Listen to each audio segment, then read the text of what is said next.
நானும் நீங்களும் எந்த அளவுக்கு பின்னால் நிற்கிறோம்.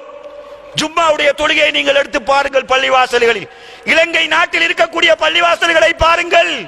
முஸ்லிம்கள் பேரளவில் பள்ளிவாசலுக்கும் அவர்களுக்கும் எந்த தொடர்பும் கிடையாது.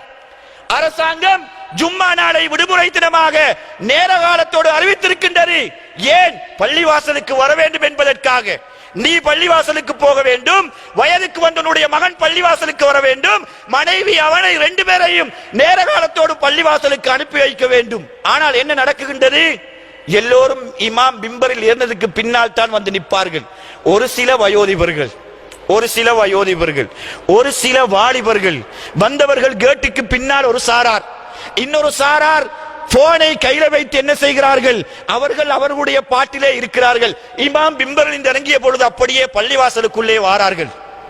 அல்லாஹ்வுடைய தூதர் பள்ளிவாசல் நிர்வாகிகளுக்கு ஒரு சட்டத்தை போட்டிருந்தால், நீங்கள் ஜும்மாவுடைய நாளில் வரக்கூடிய முதலாவதாக வரக்கூடிய மனிதருக்கு, நிர்வாகிகளே, பள்ளிவாசல் பொறுப்புதாரிகளே, முதலாவதாக ஜும்மாவுடைய நாளில் வரக்கூடிய மனிதனுக்கு ஒரு 30,000 ரூபாய் கொடுங்கள் என்ற ஒரு சட்டம் இருந்தால், இரண்டாவது நேரத்தில் வரக்கூடிய மனிதருக்கு ஒரு 25,000 ரூபாய் கொடுங்கள் என்ற ஒரு சட்டம் இருந்தால், நானும் நீங்களும் எங்கிருப்போம் சகோதரர்களே? என்னுடைய மனைவி நான் வீட்டில் இருப்பதை விரும்புவாளா? சுபகு தொழுகைக்கு நீங்கள் போனால் பள்ளியை விட்டு வீட்டுக்கு வரக்கூடாது, நீங்க பள்ளிக்குள்ளதான் இருக்கணும். அவளுக்கு விளங்குகின்றது ஒரு 25,000 ரூபாயுடைய பெருமதி, அவளுக்கு விளங்குகின்றது ஒரு 30,000 ரூபாயுடைய பெருமதி. அதே மனைவிக்கு விளங்கவில்லை.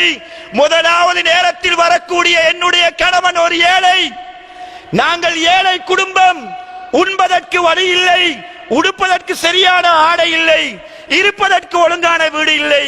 வெள்ளிக்கிழமை என்னுடைய கணவன் ஒரு ஒட்டகத்தை குர்பான் கொடுத்த நன்மையை அடைந்து கொள்ளட்டுமே, என்னுடைய கணவனும் பிள்ளைகளும் ஒரு மாட்டை குர்பான் கொடுத்த நன்மையை அடைந்து கொள்ளட்டுமே, என்னுடைய கணவனும் பிள்ளைகளும் ஒரு ஆட்டை அல்லது ஒரு கோழியை, ஒரு முட்டையை கொடுத்த நன்மையை அடைந்து கொள்ளட்டுமே. சொல்வார்களா நம்முடைய மனைவிமாறு? யாரும் சொல்ல மாட்டார்கள். ஏன்? எங்களிடத்தில் நன்மையை பற்றி எந்த தேவையும் கிடையாது, எந்த ஆர்வமும் கிடையாது. நாங்கள் சகோதரர்களே இப்படி நன்மையில் பின்தங்கிக் கொண்டு போனால் அல்லாஹ்வுடைய தூதர்